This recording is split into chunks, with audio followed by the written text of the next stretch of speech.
They came in the dead of night, slipping through the cracks, crawling out of the shadows, and spreading like a dark stain across the quiet neighborhood of Agbede in Lagos. At first, no one noticed. A few missing crumbs here, a faint scratching sound there. But soon, the signs became impossible to ignore. It started in the kitchen. The smell hit fast, a foul, rotten odor that clung to the walls and seeped into the furniture. The kind of smell that made you gag, made your eyes water. Mrs. Okafor was the first to notice it. She thought it was just the trash, but no matter how much she cleaned, the stench lingered. Days passed, and the odor only grew stronger. The Okafor family, once used to the occasional power outage and the occasional insect, now found themselves overwhelmed. The kitchen was covered in tiny droppings and strange stains. At night, strange rustling noises emanated from the ceiling, making it impossible to sleep. The entire house seemed to be alive with an unsettling movement, like something was waiting just out of sight. Little Chioma was the first to go missing. It was a Friday night, and the power had gone out as usual. The family sat in the living room, huddled around a small kerosene lamp, trying to beat the heat. Chioma had been playing near the kitchen, her soft giggles echoing through the darkened rooms. One minute, her laughter filled the air, and the next, it was gone. Her mother called out to her, thinking she had gone to fetch a snack or to the bathroom. But when she didn't answer, Mrs. Okafor felt a cold knot of fear tighten in her chest. She got up, calling Chioma's name, her voice trembling slightly. The rest of the family joined in, searching through the house with growing urgency. They looked everywhere, under the bed, in the cupboards, behind the curtains. But there was no trace of her. When they reached the kitchen, the smell hit them like a wall. It was worse now, stronger, almost suffocating. And then, they heard it, the faintest rustle, like dry leaves scraping together. It came from the corner, where the light barely reached. Mrs. Okafor stepped closer, her heart pounding in her chest. She peered into the shadows, squinting to see what lay beyond. A movement caught her eye, something small, dark, and fast. It scurried across the floor and vanished into a crack in the wall. Her stomach turned as she realized it wasn't just one. The walls were alive with them, crawling, wriggling, slipping through every tiny gap. Mutant cockroaches. She screamed, stumbling back, but as she did, the ceiling above them creaked loudly. Everyone looked up, just in time to see something shift in the shadows above. Something big. The roof shuddered, and the sound of thousands of tiny feet scratching against the wood filled the room. Then, just as suddenly as it had started, the noise stopped. The house fell into an eerie silence, broken only by the sound of Mrs. Okafor's ragged breathing. They searched for Chioma until dawn, but she was gone, vanished without a trace. All they found was her little shoe, lying in the corner of the kitchen, covered in a thin layer of dust. As the sun rose, a strange hush fell over the neighborhood. The usual sounds of the morning, roosters crowing, people calling out greetings, were replaced by a heavy, unsettling quiet. Everyone in the neighborhood had heard about Chioma, and now, they were afraid. People whispered of strange things happening in the night, of shadows that moved on their own, of footsteps on the roof when there was no one there. But the worst was yet to come. That night, the bugs returned. Not just to the Okafor house, but to every home on the street. They came in waves, pouring out of the walls, dropping from the ceiling, swarming the floors. Cockroaches, fat and shiny, their shells gleaming in the moonlight. Bedbugs, crawling in thick, riding masses, biting, sucking, spreading like a plague. And then, the disappearances began. It started with the children. One by one, they vanished in the night, their beds left empty, their toys scattered on the floor. Parents searched frantically, but there were no answers, no clues. Only the smell, the sickly, rotten smell that grew stronger with each passing day. Rumors spread like wildfire. Some said the bugs had been cursed, that they were the spirits of the dead, come back to claim what was theirs. Others whispered of a secret government experiment gone wrong, of chemicals in the water that had mutated the insects into something more, something intelligent, something evil. But no one knew for sure. And as the days turned into weeks, the fear grew. People boarded up their homes, locked their doors, and prayed for the night to pass without incident. But the bugs always found a way in. One night, the Okafors had a knock at their door. It was past midnight, and no one in their right mind would be out at that hour. Mr. Okafor hesitated, his hand on the doorknob, listening to the quiet whimpering on the other side. "Please, help me," a voice cried. It was soft, almost a whisper, but filled with desperation. He opened the door a crack, just enough to see who was there. But all he saw was darkness. And then, before he could react, the door burst open, and something cold and slimy grabbed him, pulling him into the night. Mrs. Okafor rushed to the door, screaming his name, but it was too late. He was gone. The only thing left behind was the same foul odor that had invaded their home, stronger now, almost choking. And in the doorway, lying in the dirt, was a trail of tiny, shining shells, leading into the darkness. They were not alone anymore. In the distance, she heard the rustling begin again, louder this time, as if the very walls of the house were alive, crawling with something unseen. The ground beneath her feet vibrated as if thousands of tiny legs were marching toward her, getting closer and closer. And then, the power went out. Darkness swallowed the house, and the last thing Mrs. Okafor heard was the sound of tiny claws scratching at the walls, at the floors, at her skin, before everything went silent. The disappearance of Mr. Okafor and the worsening infestation brought the neighborhood to a breaking point. Every day, more families were affected. The news spread beyond Agbede, reaching other parts of Lagos. Authorities were called, but every time they arrived, the bugs had vanished. The only sign of their presence was the overwhelming stench that lingered in the air. As the days passed, more and more people went missing. Each night, the bugs seemed to grow bolder, more organized. They spread into gardens, the basement of homes, and even the old, abandoned buildings on the outskirts of town. The infestation was relentless. In one house on the edge of town, a family named the Adesanyas experienced the terror firsthand. They had moved into their new home just a month before, unaware of the dark history that lurked beneath its walls. At first, it was just a few bugs. Then, they began to hear strange scratching noises coming from the basement. Mr. Adesanya, a practical man, dismissed it as an old house settling. But when their young daughter, Aisha, began to complain about bites and rashes, Mr. Adesanya knew something was terribly wrong. He ventured into the basement to investigate, armed with a flashlight and a can of insecticide. The basement was a cavernous, damp space, filled with old furniture and forgotten belongings. The flashlight's beam cut through the darkness, illuminating the dust motes dancing in the air.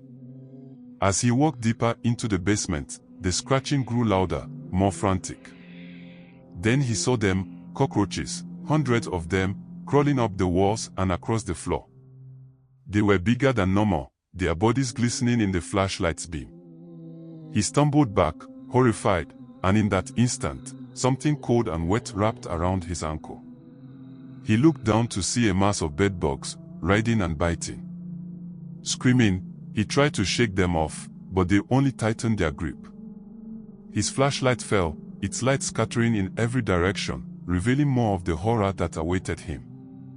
The scratching noise intensified, and then he saw the shadows move, dark, unnatural shapes slithering along the floor.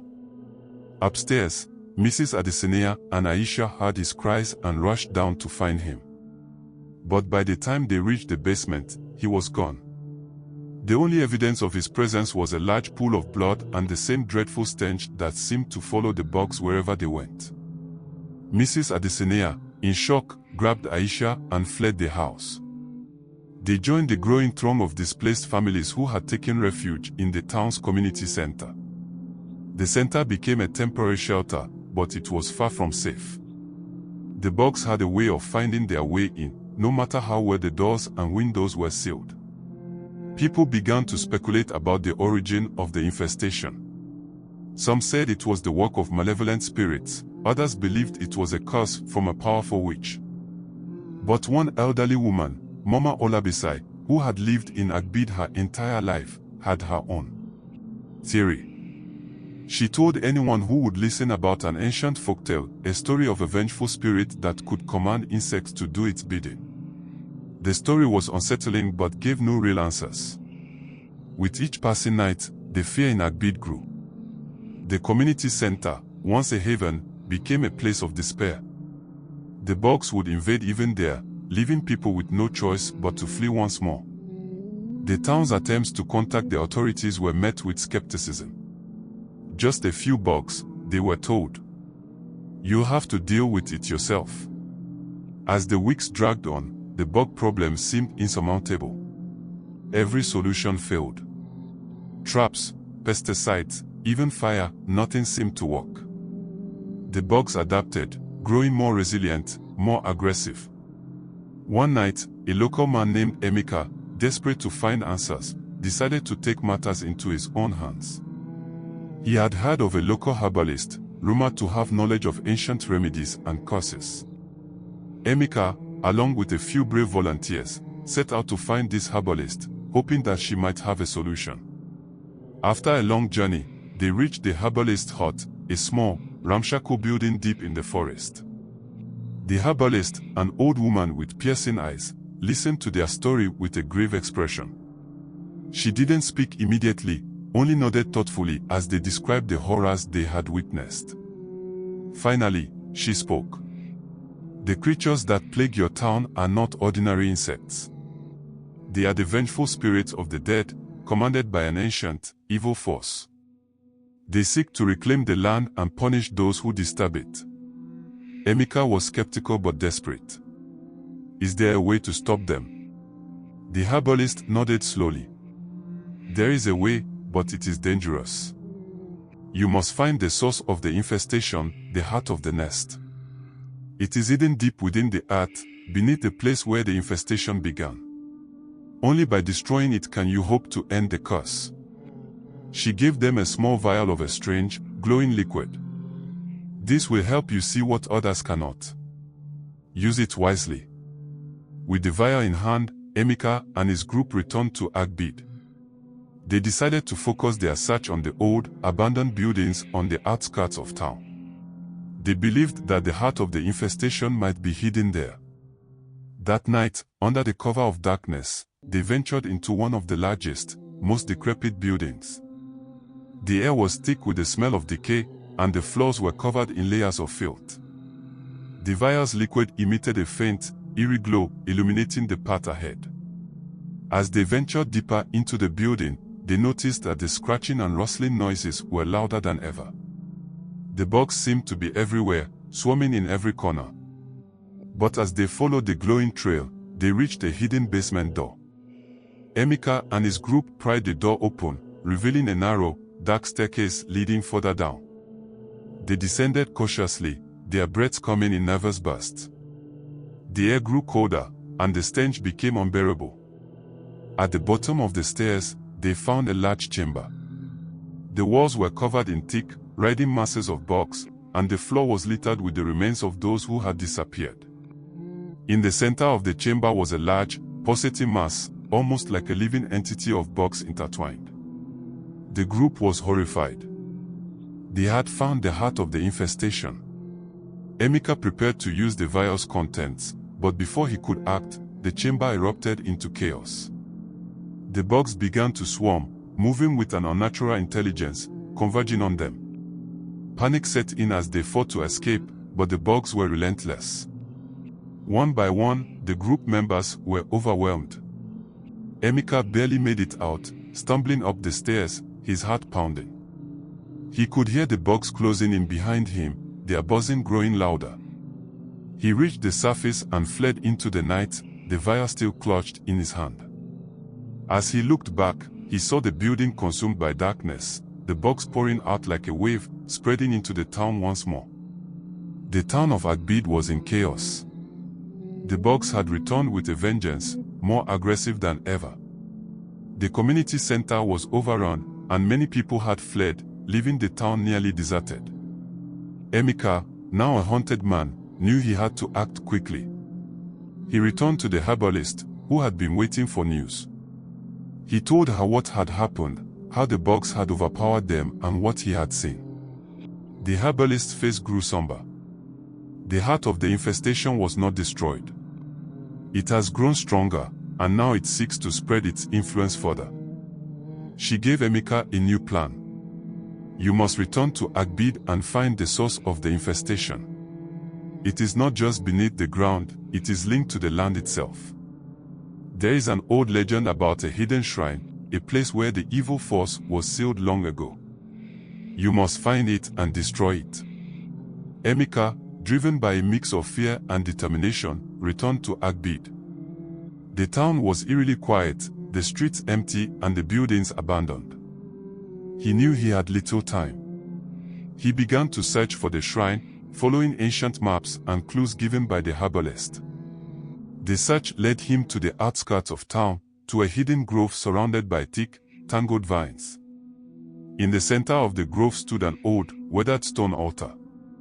It was covered in strange markings and symbols, many of which were familiar to Emeka from the herbalist's teachings.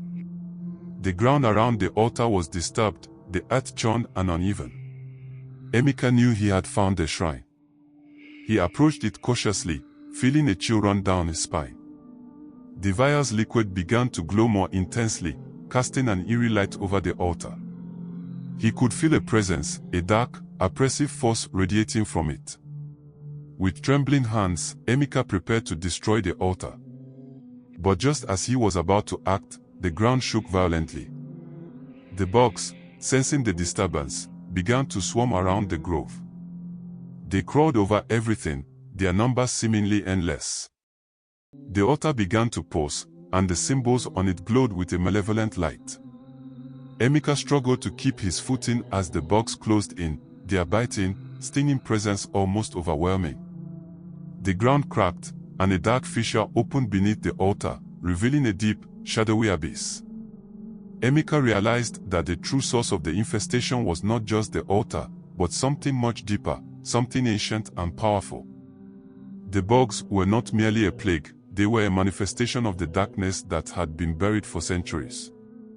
As he fought to destroy the altar, the bugs surged forward, their collective will converging on him. He felt a cold, creeping fear as he struggled to hold back the tide. The darkness from the fissure seemed to reach out, pulling at his very soul. In a final, desperate effort, Emeka threw the vial's contents onto the altar. The liquid hissed and bubbled, mixing with the dark energy. The altar cracked, and a blinding light erupted from it, forcing Emeka to shield his eyes. When the light faded, the bugs were gone. The altar lay in ruins, and the fissure had closed. But as Emeka looked around, he saw that the town was not completely free. There was still a faint, unsettling presence in the air, a sense that something was watching, waiting. As he left the grove, Emeka heard a familiar rustling sound. The fear in his heart returned, stronger than ever. He turned to see a figure standing at the edge of the forest, a shadowy figure with glowing eyes, watching him intently. The darkness seemed to grow deeper, and Emeka realized that the true battle was far from over. The forces that had plagued Agbede were still out there, still lurking, waiting for their chance to return. The town's fate remained uncertain, and as Emeka walked away from the grove, he knew that the true horror was yet to come. The story of Agbede was far from over, and the nightmare was only just beginning.